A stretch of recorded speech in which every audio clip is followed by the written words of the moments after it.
up on Roland Martin Unfiltered for February 4th, 2019. I'm Dr. Avis in for Roland Martin, who is still out with his voice. He's expected back tomorrow. On today's show, Virginia Governor Ralph Northam is refusing to resign over the racist photos on his medical school yearbook. Afraid he will be branded a racist for life if he does, I guess, as opposed to being branded a racist for life who's also selfish if he doesn't. We've got more details. About the only Democratic politician not calling for Northam's resignation is Virginia's Lieutenant Governor Justin Fairfax, who would succeed Northam if he resigns. He doesn't want to be seen advancing himself. But late Sunday, a woman called forward and accused him of sexual assault back in 2004, an allegation Fairfax has vehemently denied. Actor Liam Neeson admitted in an interview that he went looking for a black person, any black person he could beat with a crowbar, after a person close to him alleged that she was raped by a black man. He did it for a week. We've got the chilling audio tape. More efforts to destroy black farmers, this time by allegedly selling them defective seeds. We'll talk to the man who's suing the seed company. Next, Jussie Smollett speaks out for the first time about the racist and homophobic attack last week. We've got the video from his LA concert. Kristoff St John, star of The Young and the Restless, passes at 52. We have the sad details. Bennett College keeps its accreditation after an outpouring of financial support that raised more than the $5 million it needed. And today is the birthday of Rosa Parks. So we are joined by Janice Mathis of the National Council of Negro Women to talk about the importance of Rosa Parks even today. It's time to bring the funk on Roland Martin Unfiltered. Let's go. He's got it. Whatever the biz, he's on it. Whatever it is, he's got the scoop, the fact, the find. And when it breaks, he's right on time and it's rolling. Best believe he's knowing. Putting it down from sports to news to politics. With entertainment just for kicks, he's rolling. It's on go, roll, y'all. It's Roland Martin, yeah. Rolling with Roland now. He's funk, he's fresh, he's real, the best, you know he's Roland Martin now.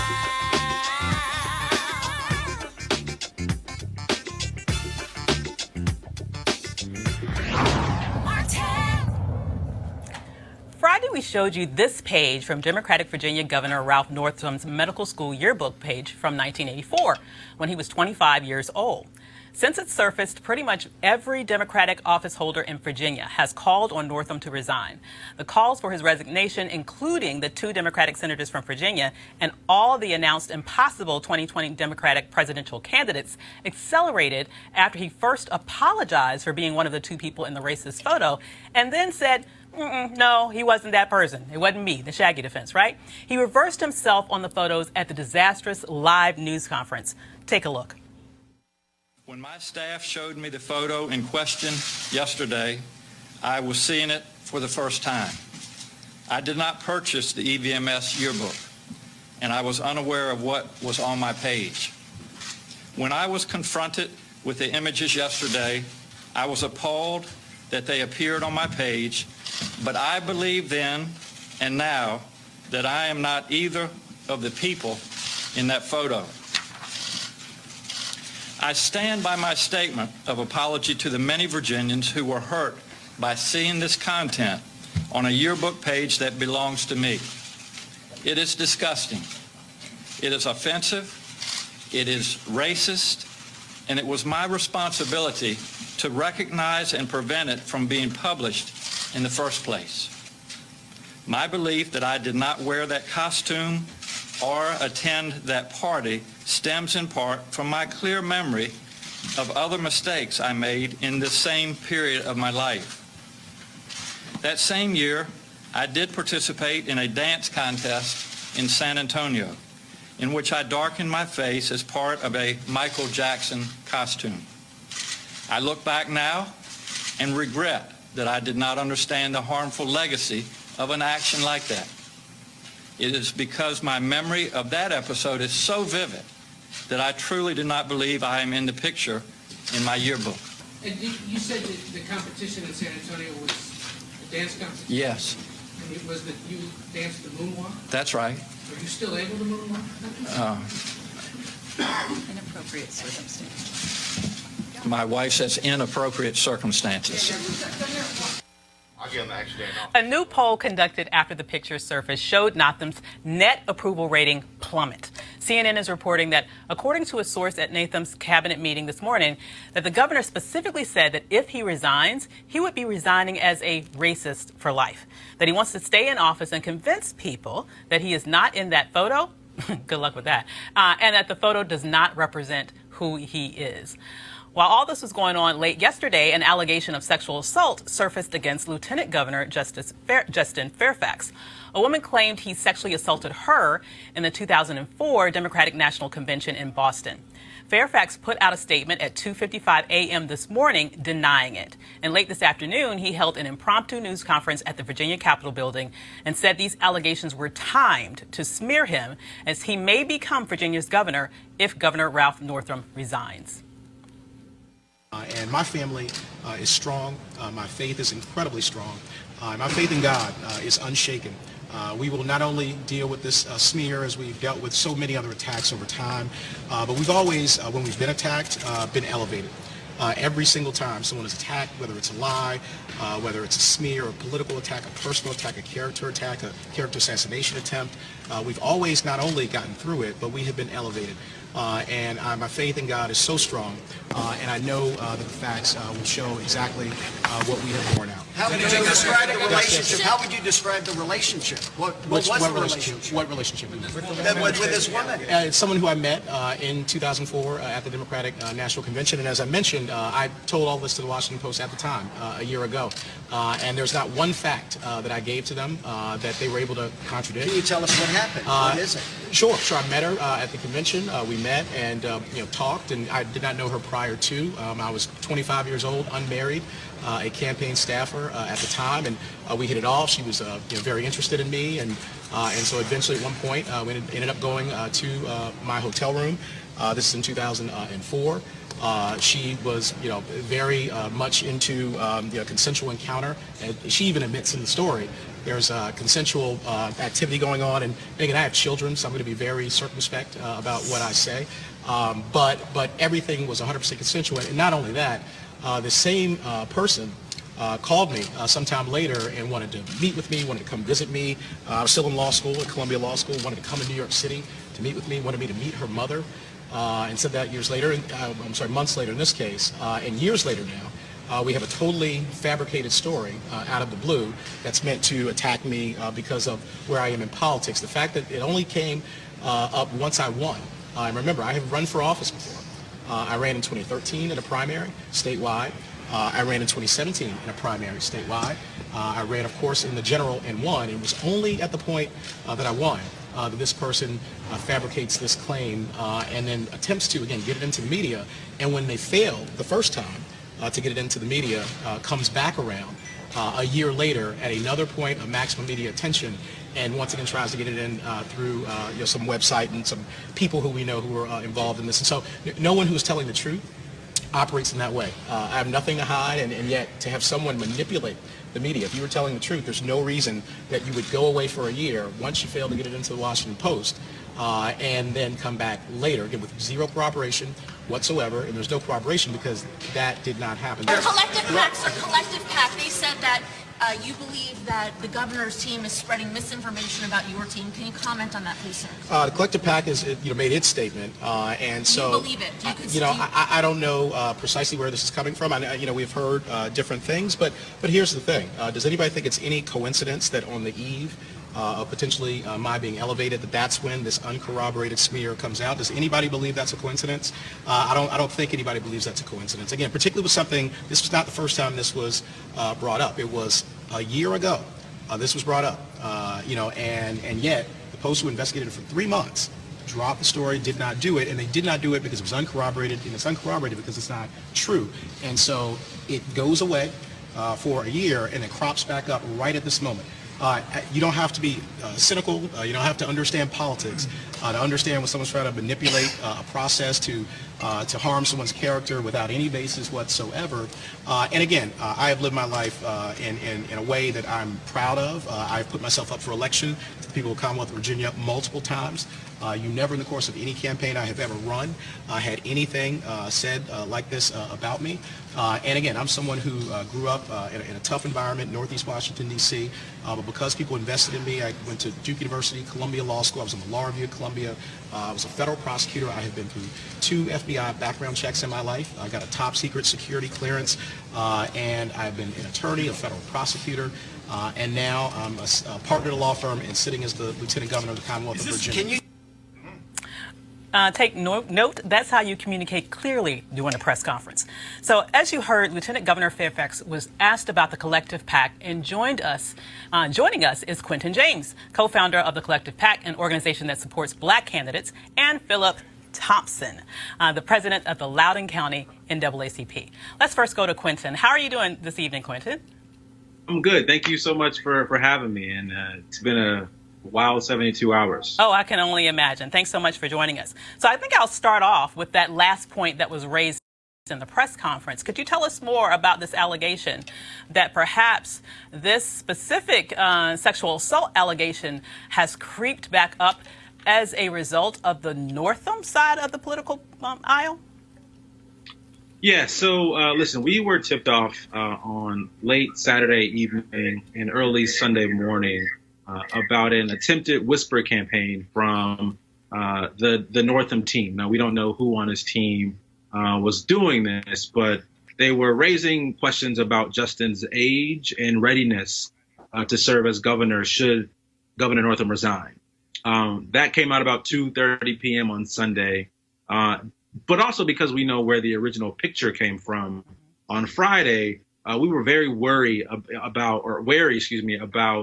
a white supremacist blog obviously not wanting to see an African-American like Justin Fairfax become a successful governor of Virginia. And so we put, a call out to folks to be ready for any lies, any other distractions that would have, been coming out. And little to our knowledge, at midnight on Sunday evening and Monday morning, that same white supremacist blog releases a Facebook post from the accuser, which was shared to them by what we are investigating, what we believe to be a very prominent and public Democratic and liberal couple from the Richmond area. And so we are unsure who they are connected to. We know that the woman who shared the accuser's Facebook post is the wife of a professor at the University of Richmond who also worked for 2 Democratic mayors in Richmond over the past few years. And so there is some concern around why would this reputable couple use this situation, right, this potential Me Too situation, and go to a white supremacist news outlet or blog with that information and not the Post or not the Times or many of the other reputable news sources. To find out at 3 a.m., yesterday that this went to the Post and they decided that it couldn't be corroborated, so they didn't publish it. So now this is all kind of getting out there, conservative media jumping all over it. But we have a lot of questions about where did this come from? And who is kind of manipulating this process behind the scenes using the veil of this white supremacist blog as like them breaking this news. And that's not where it came from. So we're looking into that. That's a very important question. I mean, a very good question. I want to bring in Philip on this. What's your thoughts about where this came from? Does it seem plausible that this would have come from Democrats who are in essence trying to protect Northam? Well, the delay process, if you look at how this all happened, he was going to resign and have indications. And then all of a sudden he has this meeting with these operatives of his and they start delaying. And as they delay, then this comes out. So it's a perfect tactic to try to delay what's going on with you and then let this other stuff come out. And if it's messy enough, then either everybody will say, oh, well, let's just leave it alone. Absolutely. And you're sort of seeing that now with some of the people in the House saying, oh, there's no stomach for impeaching him and all these various things. So now it's gotten a little bit messy. If it was just Justin and his clean slate, I think things would have went a lot different. Yeah, I mean, when I think back even to the campaign, for example, I'm a Virginia resident. I happen to remember the controversy about the Northam campaign basically copying some Democratic Party literature. The literature was copied word for word. It included a picture of Northam. It included a picture of Fairfax. It included the picture of the Attorney General candidate at the time, who's also white, right? But somehow, when Northam's campaign got a hold of it, the black guy's picture got erased. I mean, are we seeing some consistency here? Yeah, we were ready for that. Those of us worked closely with Justin, and that's why I ended up in the Washington Post and New York Times really quick, hit them hard. They then jumped away from that. So you're starting to see the impact of that same type of technique. Virginia is, as I say it, Virginia politics, especially Democrat politics, is somewhat of a plantation. You're allowed to preside on this plantation, but you're not going to get to the big house seats. That's the way they try to handle it. And in this situation, they are staring at the precipice of having a 39-year-old man become potentially a governor for 6 years. And for some people, that's probably untenable. I hear you. So joining us on the panel today to talk about this and more is Joseph Williams, senior editor for U.S. News and World Reports, Michael Brown, former vice chair of the DNC Finance Committee, and of course Eugene Craig of X Factor Strategies. Yes. So welcome. Appreciate it. Great to have you on the panel. So first, I'd love your views on this. What do you think is going on here? Are we sort of being too conspiratorial when we talk about, hey, maybe this is coming from the Democrats? It's hard to be too conspiratorial when you're talking about Virginia politics for the reasons you just said. I mean, I'm old enough to remember when Doug Wilder was elected in the 80s, and on the eve of his election, when it looked like he had scored a clear victory, all of a sudden there was a recount, all of a sudden there were problems, there were malfunctions with machine X or machine Y, this precinct wasn't counted accurately. So it's not surprising at all. What is interesting is that it's coming from the left, ostensibly. And there's been a lot of discussion about this, and to me it kind of smacks a little bit of liberal racism, where you have people who want to be on the right side but still can't quite give up that measure of white supremacy or of superiority. They want to be in charge. They don't want any other people to be in charge, even though they have good intentions. Just trust us. Yeah. But I think right now it's a situation where you have to wonder if Governor Northam was lying then or if he's lying now. His credibility is dust. And even if he wasn't in that photograph, it still is a really bad look to kind of say, well, I wore blackface once on a moonwalk and I should still get to be the governor. Even the once thing doesn't hold water to me. Because when he specifically said, well, if you ever did this before, that it's hard to get too much off, so I didn't put too much on. And you don't know that if that's your first time using it. Exactly. But what are your thoughts about this? I agree 100% with you. I mean, the record that that's become public in the last 72 hours between the blackface that now we know isn't the first time. He's now a Super Saiyan Coon Man. That's your nickname. That right there should disqualify you. I mean, okay, the picture. All right, where do you get a KKK robe in 1984? Yeah. I mean, did he just cross KKK? Where did? I'm being honest here. Cleaners, you just don't come across those just willy-nilly at your local Goodwill. Well, I can tell you, I was actually a student at Virginia State University in the 1980s, and Did while you come I was across a KKK robe? while I was at Virginia State University, there was actually a Klan march right by our campus where there were plenty of KKK robes. Got it. So it is not. To me, it is. Quite frankly, it looks pretty damn authentic to me. But you're also talking about the former capital of the Confederacy. Absolutely. You're talking about that is not in short supply, I don't think.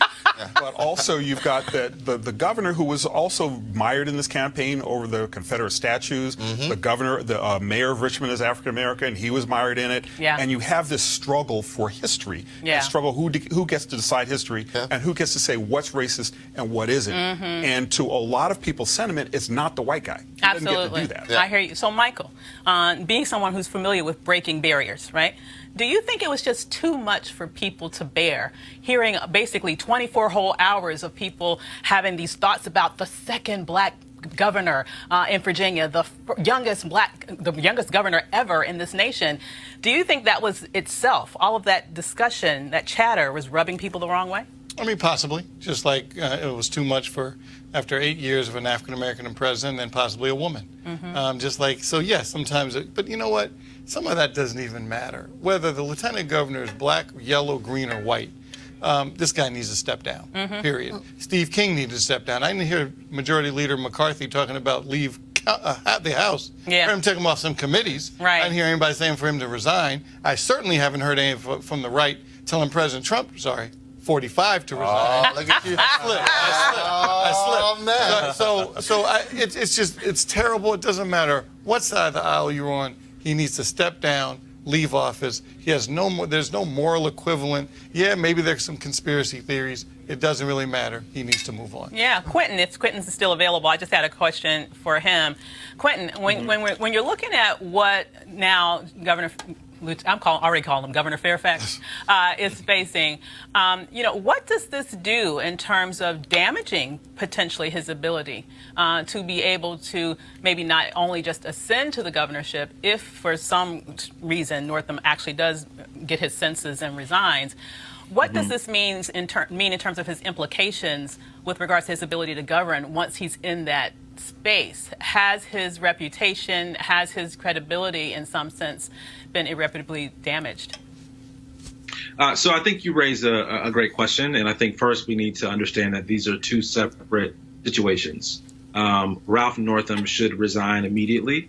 That has no bearing on any falsehoods that have been released to the public over the past 24 to 48 hours. That's number one. Number two, the Washington Post and WUSA 9 in the D.C. area have both published accounts that they could not corroborate this story. And so the story is not corroborated. I don't think there's anything to really talk about there at the moment. Now, if things come forth that could corroborate the story, sure, we could have that conversation. But again, this is a non-corroborated story. It's like me saying, Ralph Northam did something, right? Without any evidence or any additional information there, it's just a falsehood. And so lastly, I think we need to look at Justin's record as a public servant over the past year, his time as a federal prosecutor.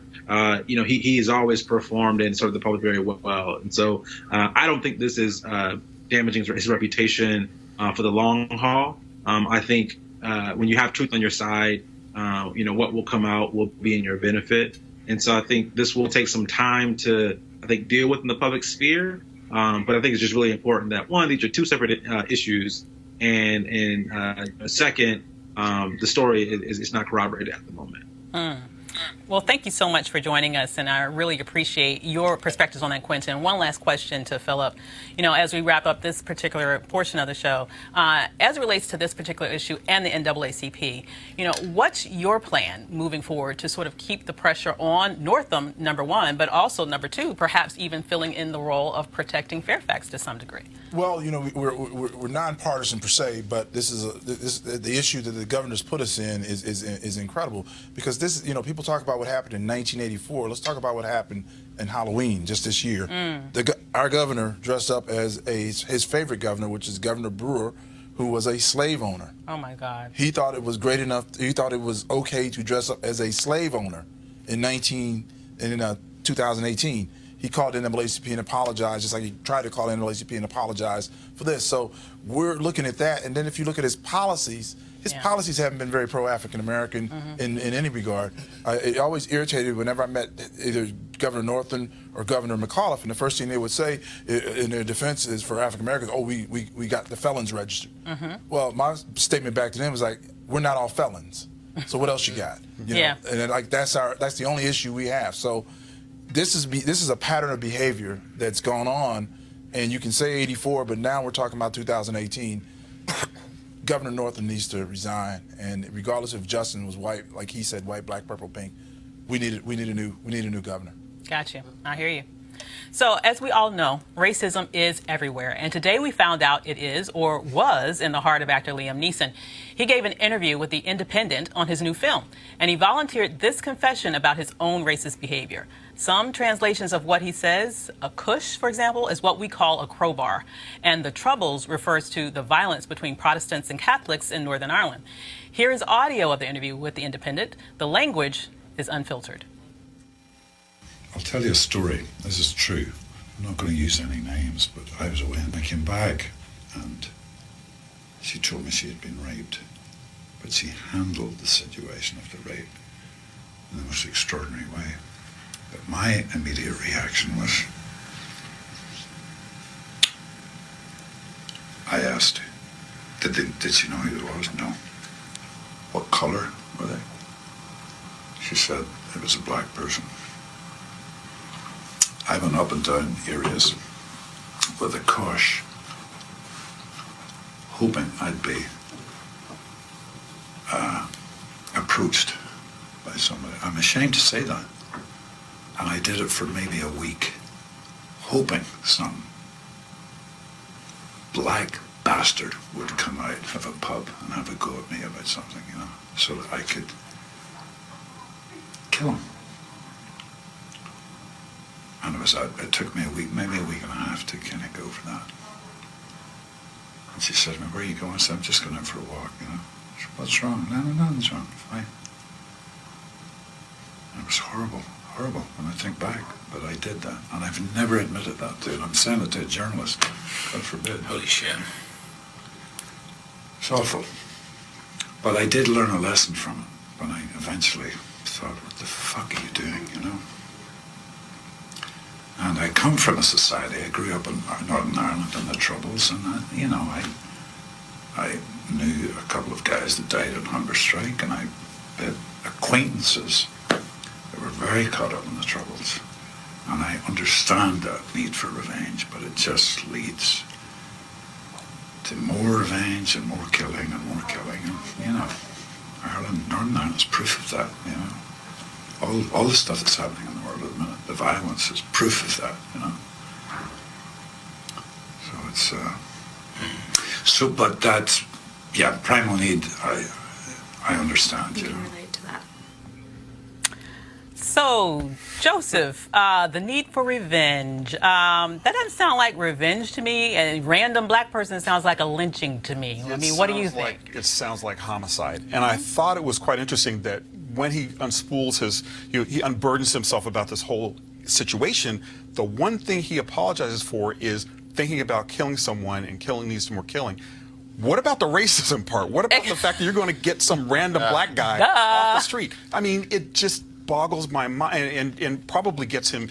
I have two questions. The first is, why are you bringing this up? I mean, I guess he's promoting a new movie, but I'm not really sure why this particular story feeds into that. The second is, what happened to his consciousness of some black person he was going to kill, and he had homicide in his heart, and the only thing he saw was color? Why did he ask what color that person was? It just kind of mystifies me, and I think he's going to have a lot of explaining to do. Absolutely. So it's a little bit below black in social media today.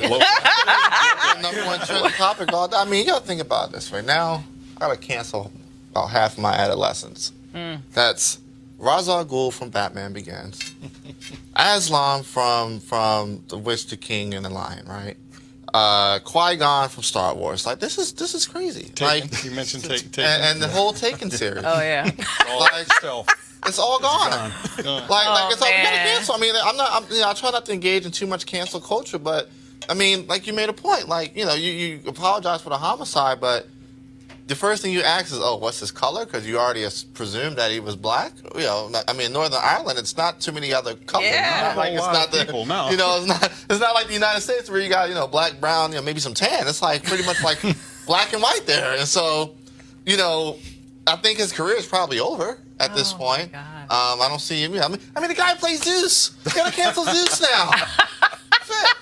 Okay, Eugene's in mourning. What do you think, Mike? I don't even know what to add. It's unfortunate. It's tired. It's just, you have to just wonder if his judgment was impaired at the time.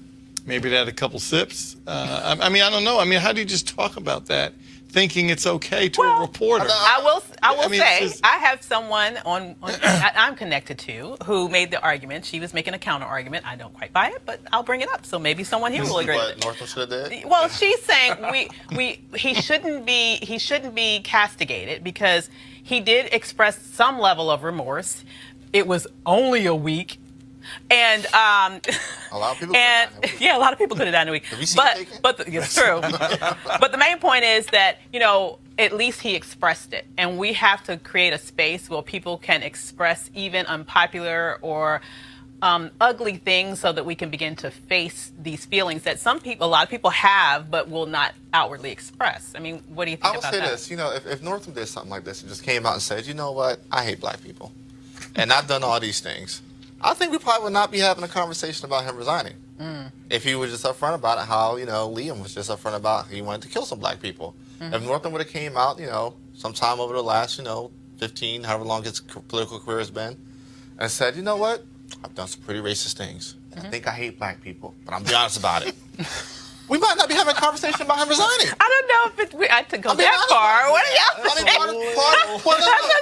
Wait. That's pretty extreme. Part of the discussion around Northam. I mean, look, we all want to see Governor Fairfax. We all want to see the fifth black governor of the United States. We want to see that. But a big part of the discussion around Northam is that he has shown very little remorse behind it. Right. And only wants to apologize after he's caught. Right. And the discussion is, the other half of that discussion is, what happens if he gets out in front of it and presents it to us rather than us finding out about it on our own? And he was attempting to get out in front of it by having that statement. Well, him and Liam were probably going to hook up on that. But I mean, he probably put out yours, I put out mine. Well, he was trying to get out in front of it with the apology and the video, right? And to my mind, if he had just shut up at that point, and maybe the next Sunday morning he's up in front of AME Church talking about redemption and I have sinned, and really trying to atone. And really trying to atone. But here you also have in Liam Neeson's case, you have a guy who's atoning for maybe the wrong thing. I mean, yes, homicide is wrong and nobody wants to get killed, but a lynching is a lynching. Right. And he, it's an extrajudicial killing that he was contemplating of a random person of color. Right. I mean, what does that say about his understanding even of what he was about to do? Right. I mean, he has no concept of how that plays like now. And the two kind of, I think they're connected, but in a different way, is that is white cluelessness almost. Yeah. That it's kind of like not really registering how A, offensive this is, how B, commonplace this is, and how C, you have to talk about why you thought this and why this is wrong. Absolutely. I mean, do you understand that? Absolutely. But one's like, to me, the junior varsity and one's the varsity. What Liam said has no impact on our lives. Oh, it's hurtful, it's bad, he shouldn't have said it, and we're not going to watch his movies, we're taking his movie. But the governor has direct impact and policy over your life if you're a Virginian. Absolutely. And so to me, it's worse. Absolutely. It's not even close. And even just as disturbing, he was a doctor before he was a governor. Oh, so, right. So he was taking care of people. Exactly. And we know how black people are not given the same treatment as white people are when seen by a doctor. I mean, how many more are in blackface, and how many more are treating us and treating our children today that have hate in their heart? Yeah. Well, and that's just one real quick. That's the one thing that kind of strikes me is he got caught. How many other people out there do not get caught? And Absolutely. I'm always. How many people has a copy of that yearbook? Well, at least we're talking at least 1,000, give or take. Yeah. And the other thing that kind of strikes me is every year it's Halloween and Black History Month. Absolutely. Somebody gets caught wearing blackface. Yeah. They just do. Sometimes they get fired. Sometimes they get, a little slap on the wrist. Yeah. And goes. Didn't it happen to a public official in Florida? It happened. Yes, it did. Secretary of State. Secretary of State. But one more thing about this Neetham situation. What I find interesting is that this issue of forgiveness somehow never came up. It's interesting. The reporter didn't say, "Well, did you think about forgiving this person?" Whereas, how many times have we seen when a grieving mother or a grieving sibling or a grieving loved one is sitting there heartbroken because their loved one has just been murdered by a white person? The first thing out of the reporter's mouth is, "Do you forgive?" Is forgiveness only our responsibility, apparently? Well, I think in that set of circumstances, part of the responsibility is the journalist. I mean, we have a dearth of people of color in journalism. And because we don't have a lot of people of color in journalism, questions like that get answered of grieving mothers and of movie stars. Yeah. And even if you extrapolate it a little bit, even the elite political press who was covering Ralph Northam and covering Justin Fairfax probably had a blind spot or two, collectively speaking, that overlooked a lot of what happened with the vis-a-vis the flyers, and was not scrubbing him to get that yearbook photo. 2013, when during the debate, he wouldn't shake E.W. Jackson's hand. Oh, wow. That's right. Afterwards, I forgot about that. And keep in mind that Governor, I hate to call him Governor Northam anymore, but the governor, well, you know what? Go ahead, Abe. It's just tired. He's like, he just need to go. Right, okay, right, that's the shortcut. He needs to go. Did we throw a ball for Fairfax after he sworn in? Yeah, I think so, yeah. Oh, it's lit. Maybe a small one. Well, from the governor to farmers, okay? In the 1920s, there were 1 million black farmers. I'm a descendant of them. Today, there are about 30,000. Sure, the number of farmers in general have declined over time.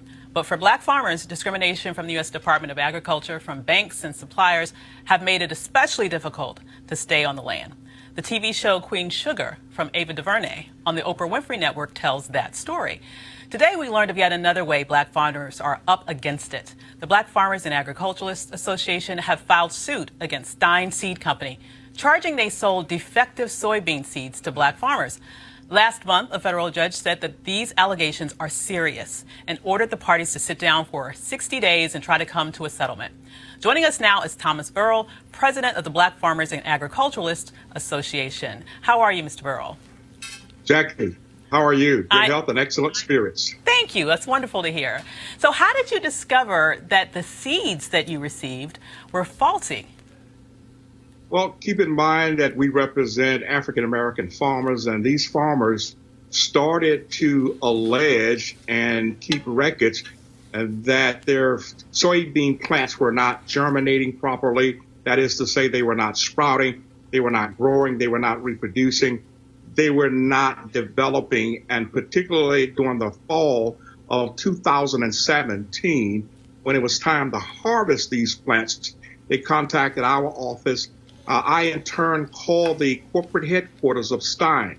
Stein is the largest private seed manufacturer in the world, a multi-billion-dollar company. And I indicated to them that our members were having problems with these soybean seeds and asked them to send down their scientists, i.e. their agronomists, before these farmers started to harvest so they, Stein, would be able to, shall we say, visit the scene of the crime to determine for themselves. Keep in mind, this organization has a patent on their products. They have over 900 patents. So if there's any question regarding the fertility or the progeny, that is to say the sons and daughters of their certified seeds, they, better than anybody, would have been able to test. And they came down, acknowledged that there was a problem, but they did absolutely nothing. And subsequently, this association did what we do as a civil rights organization. We filed a suit in federal district court for the Western District of Tennessee on behalf of black farmers and their heirs in Arkansas, Mississippi, and Louisiana. Well, can you give me an estimate of about how much money, quite frankly, that the farmers have lost as a result of not being able to get a harvest because of these defective seeds? Well, directly, they filed this lawsuit under a statute known as RICO, the Racketeer Influence Corrupt Organization statute, which provides for treble damages, as it were. These farmers believe that they have been damaged to at least the tune of $25 to $30 million. Wow. They have been damaged in their business and in their property. It is difficult, Jackie, all along for an African American in general to get a loan to sustain their business. Yep. Here, these black farmers, as you said, there were, for all intents and purposes, 1 million black farmers in 1920. Now there are less than 30,000, we believe even fewer. They have difficulty getting loans to start with. Now this group was able to get a loan, but here again, because of systemic and continued discrimination, a private entity now wanted to deliver the fatal or the final blow, and that is, sure, now you got a loan, now you have equipment, now you have $1 million operations, but we're going to sell you defective seeds. Wow. The problem with that, in this particular case, Jackie, is this corporation didn't look around and say, well, you know what, we've got some seeds left. We want to get rid of some bad seeds, and there are some bad seeds in the corner. We'll sell those to black farmers. It's not that they were looking for bad seeds. They deliberately contacted other sources and asked them, in effect, do you have seeds that are not certified? And then was able to get those sources to ship those bad seeds to these farmers. We're saying that this is so blatant. This is an egregious act, a continued act of racial discrimination against not only the African American community in general, as your guests were talking about earlier, blackface, people who are stereotypically discriminating against black individuals, whether in effigy or whether it's against black farmers. And keep in mind, this is nothing more than continued discrimination. We had those seeds tested by a reputable source, Mississippi Department of Agriculture and the Mississippi State University, and those seeds came back. The test proved what the farmers were alleging, that the germination, the ability to reproduce, was zero, Jackie. Wow. Well, just to let you know, Jackie is our producer. But I'm so glad. That's all right. My name is Dr. Avis. But let me just ask you one last quick question. What do you think is the prognosis for you all to be able to get some sort of significant settlement, given that the damages are so high? But keep in mind, let me apologize, Dr. Davis, for the mistake. Now, we've been talking to Jackie. But at any rate, we believe the damages are high because, keep in mind, these individuals have been damaged in their property. They technically could be out of business.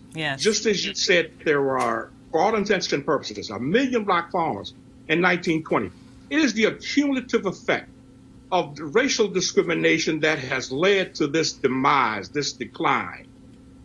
You're now talking about a handful of individuals who have survived the gauntlet. So the court should throw the book, as it were, at this corporation, because black businesses in general have failed, whether we're talking about the hair care industry, have been put out of business, African Americans in the service industry, the construction industry, and elsewhere. Black farmers have been the victims of discrimination, but they are one group. This group has survived the gauntlet, as it were. And keep in mind, we've been in this business, we've been in this country now for over 400 years. So yes, this company should pay. The farmers have been ordered to go to mediation, which is a step toward settlement. But if they're not satisfied with mediation, they will have a right then to have their case heard before a jury of their peers. Ultimately, they're not going to just take anything because they've been damaged too severely. And therefore, we believe that a full measure of justice should be made available to them. The maximum amount of injury should deserve the maximum amount of damages.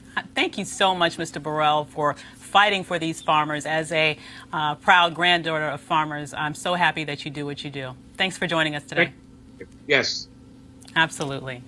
So we have a Jussie Smollett update for you. Over the weekend, Jussie made his first appearance since the attack last week. He held a concert in L.A. where he discussed the incident and even cleared up some rumors. Take a look.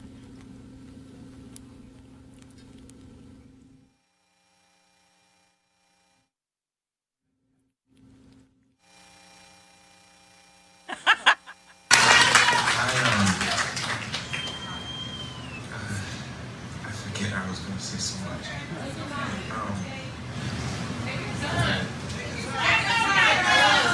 I'm not fully healed yet, but I'm going to, and I'm gonna stand strong with y'all.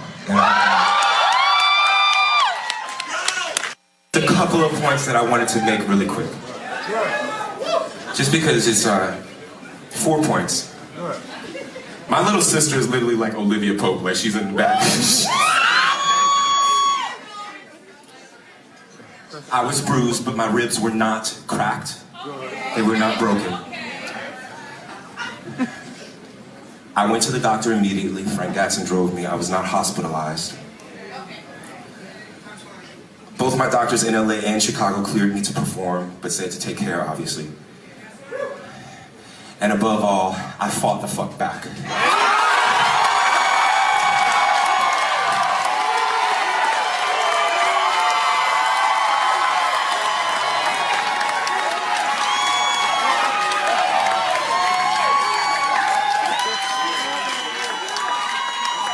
I'm the gay Tupac.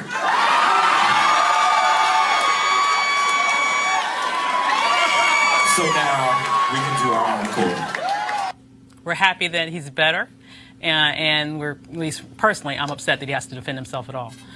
But next, for 27 years, Kristoff St John starred on the CBS soap opera The Young and the Restless. Today we learned he passed.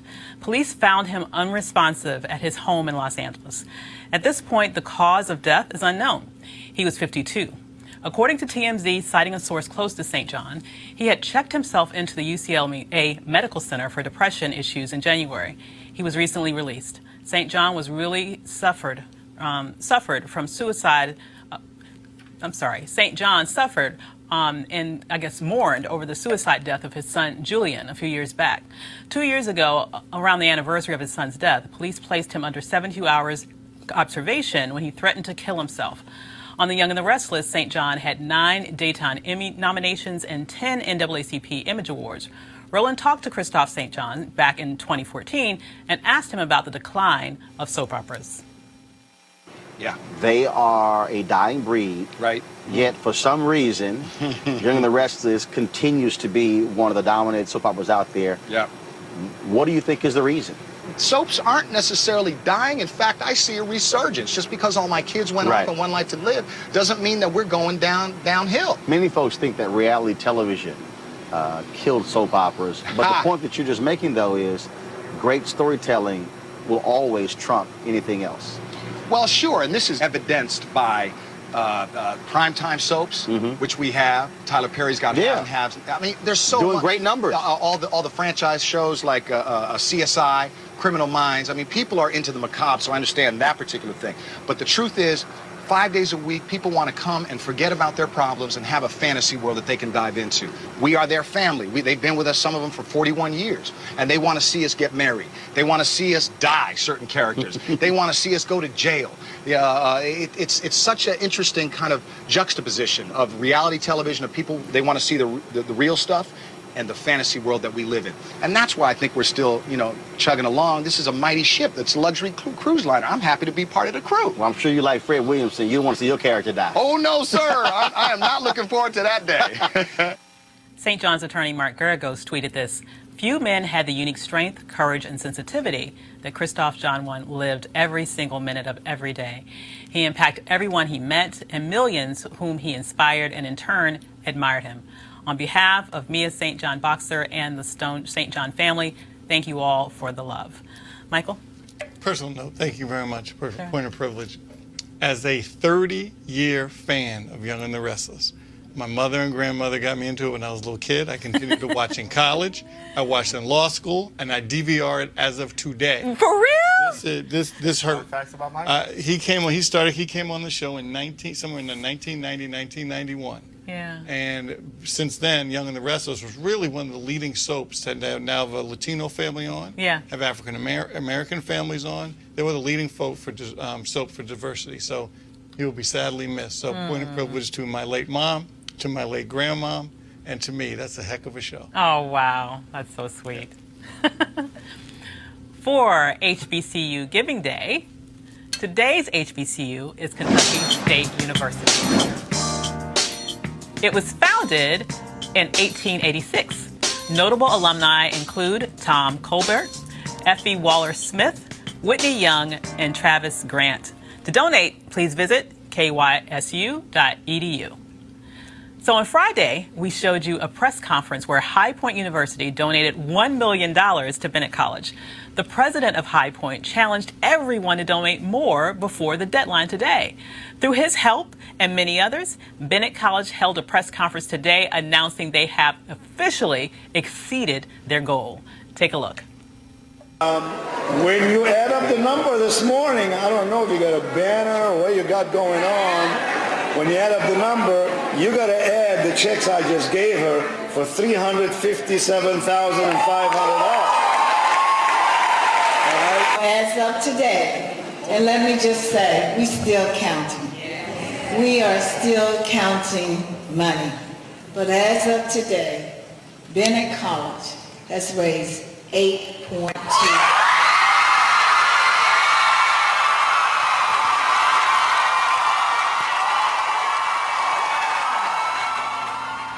So over $8 million. What do you guys have to say about that? They came back strong, didn't they? Sure did. That's a lot of love, and it's well deserved too. I mean, I think people are starting to understand what HBCUs mean to America and what HBCUs mean to like black people in general. And I think it's a really fantastic thing that you had a white college step in and try to kick in some and get everybody jump started about it. And Roland's daily HBCU Giving Day is just really, I think, one of the most outstanding things that you can do for public education. Absolutely. Yeah, I agree 100%. It's very telling that High Point jumped in there. I think, going forward, we're going to make sure our HBCUs are in a position that they're healthy and they're thriving. And a big part of that is helping them build up their endowments, helping them, retain students, make sure they're getting, just due funding. All those play a role in the health and vitality of our HBCUs. And so I'm glad Bennett's going to survive. Keep that accreditation. Keep our good black women strong and educated. That's right. So let's see what happens here. All right. And you know what Roland would say? Roland would say it shouldn't take a disaster for folks to write checks to HBCUs. It should be happening all the time from alumni, non-alumni, to keep our HBCU community strong. Absolutely. Because we have to save ourselves. That's the bottom line.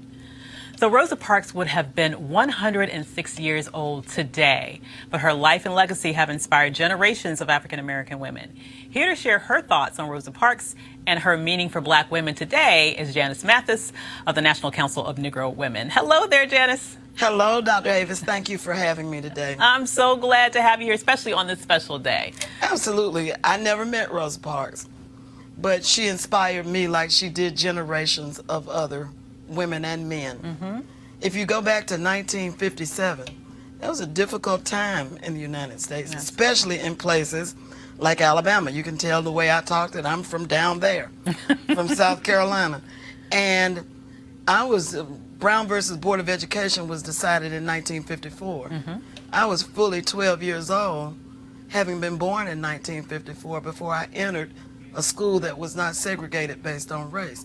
That was how long and how hard the South fought to resist Brown and the efforts at integration. Rosa Parks was one of those sheroes who just refused to take no for an answer. One day she said, "I'm not getting up from my seat." And the guy asked, a bus driver in Montgomery, asked her, "Why won't you get up?" She said, "I don't think I should have to." With that very simple statement, she sparked a movement that was one of the most profound and important and successful movements for freedom in the history of this country and probably the world. They stayed off those buses for 380 days. Try to get us to do something for 3 days. Right? But they stayed off those, and they say that E.D. Nixon and Martin Luther King carefully and cautiously rode around the town looking to see would people really boycott the buses. They didn't have any way of knowing. King was very young, very new in Montgomery. That morning on December 5th, they elected him president of the Montgomery Improvement Association and marched him right into history. So we've got a lot to be thankful for. Now, the end of the story, of course, they won in court. Montgomery had to integrate the buses, but she was run out of town. She lost her job as a seamstress in a local department store. The family moved to Detroit, where our good friend John Conyers gave her a job. That was the kind of caring that those folk had to have for each other, which is another lesson for us today. Would we care enough about somebody, Colin Kaepernick, who lost his job protesting for all of us? Would we care enough to pool our money and make sure he had income and revenue? Those are the kinds of questions that Rosa Parks raises for us today. So I'm delighted to be here. We're strong people. If the enemies of freedom knew who we really were, they'd leave us alone because we always win. So to Rosa Parks, thank you for what you did and how you dedicated your life to helping all of us be freer. Absolutely. So what do you think we can really learn today as black women and black people about persevering even in difficult times from her life? I think that, first of all, that there was a certain kind of unity. Now, from a tactical, you're an organizational specialist. I know how you organize things. It was simple. We went all over the place. It was integrate the buses now. In order for a movement to be successful, it needs to have a certain kind of simplicity so everybody can get it. Right. And then there was this sort of unified fervor. You knew who the target was. The other thing, the lesson that we draw from it is that these systems of oppression don't stop coming just because we're in 2019. That there was de facto segregation. The bus driver said, get up, and I'm gonna move the sign back and expand the white section and just sort of arbitrarily truncate the black section because I feel like it. That's de facto. Right. But it was backed up by de jure, the legal segregation, and she was charged with and convicted of violating the Montgomery City Ordinance. What does that amount? Today, Marsha Fudge was in Texas taking testimony about the restoration of the Voting Rights Act. So we have to fight the systems of oppression that are backed up by law and those that are backed up by custom. So, brothers, what do you think about, Rosa Parks? What sort of influence has her just bravery made on your life? It's amazing. I mean, and it's ironic in a kind of an odd way that today is National Transportation Day, Public Transportation Day, and public transportation, like beyond just heavily integrated city, is also about movement and economic freedom and getting people to and from jobs. Right. We have a real problem here in the United States recently with the fact that public transit is losing ground to services like Uber and so forth. And a lot of people who depend on it don't have cell phones, don't have credit cards, and they need buses to get around. Right. But services are contracting at the same time that the need is growing among a certain segment of population. So I think it's really ironic and interesting and inspirational in a way that Rosa Parks Day and her birthday occurs on the same time we're talking about the need for more expansive and more accessible public transportation. Absolutely. Yeah, it's probably the person here that's had the greatest compounded effect of Rosa Parks' action. It's nothing less of inspirational. As our good friend Janice said, the fights and struggles don't go away. They just evolve and mutate and, reappear themselves in different ways. And, look, it's up to my generation to keep that fight going forward. Absolutely. Well, we've been talking about a lot of this stuff today on this hour. Absolutely. A lot of the fights that have been won but not over. I mean, the black farmers, the racial sensitivity of a sitting U.S. governor. Yes. So it also is reminiscent. It's not that long ago. I mean, we're talking about within our lifetime, certainly within my lifetime. My parents graduated from a segregated high school, my parents. And, there was not that long before we, as their heirs, were, when I was born, they couldn't vote in certain states. So it is inspirational, and it is a call to action for the fact that we still have a lot of work that's not done and a lot of fights that we don't even know are around the corner yet. Absolutely. Michael. A second plug for my mom. My mom used to work at the National Council of Negro Women with Dorothy Height. Right, she did. But I think most of us, the first papers we wrote in school were either Martin Luther King Jr. or Rosa Parks. Yeah. And I certainly wrote my share of Rosa Parks papers, and you just take so much pride in it. And don't say anything bad about Rosa Parks. That's right. You don't hear anybody. Fight starts. Absolutely. Very real hands. Absolutely. A shero and a pioneer. Absolutely. Happy birthday, Rosa Parks. That's right. That's a wonderful way to end it. Happy birthday, Rosa Parks. That's it for Roland Martin Unfiltered. We will see you back tomorrow. Holla. Is that better? You want to check out Roland Martin Unfiltered? YouTube.com/Roland S. Martin. And subscribe to our YouTube channel. There's only one daily digital show out here that keeps it black and keep it real. It's Roland Martin Unfiltered. See that name right there? Roland Martin Unfiltered. Like, share, and subscribe to our YouTube channel. That's YouTube.com/Roland S. Martin. And don't forget to turn on your notifications so when we go live, you'll know it. You want to support Roland Martin Unfiltered? Be sure to join our Bring the Funk fan club. Every dollar that you give to us supports our daily digital show. There's only one daily digital show out here that keeps it black and keep it real. It's Roland Martin Unfiltered. Support the Roland Martin Unfiltered daily digital show by going to RolandMartinUnfiltered.com. Our goal is to get 20,000 of our fans contributing $50 each for the whole year. You can make this possible. RolandMartinUnfiltered.com.